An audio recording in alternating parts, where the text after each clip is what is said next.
One of the things that we want you to try is to push these in and hold that. If you have an amp meter, then read the amps on the motor wire, which is at the bottom of the overload. We don't have an overload in this one, but at the bottom you got your wire going to the motor. If you push this in, it'll keep the motor running and it won't kick off unless you're blowing the breaker in your breaker box. If you are not blowing the breaker in the breaker box, this will keep your motor running. If you are running, this is a single phase 2 horse, which how many amps is it's running on 110? It's running about 18, 19 amp. So if you're pulling 25 amp, you got a bad motor.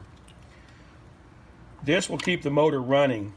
If the overload is kicking you off, which putting 95 and 96 together should have kept it going, but it looks like your problem could be in your motor.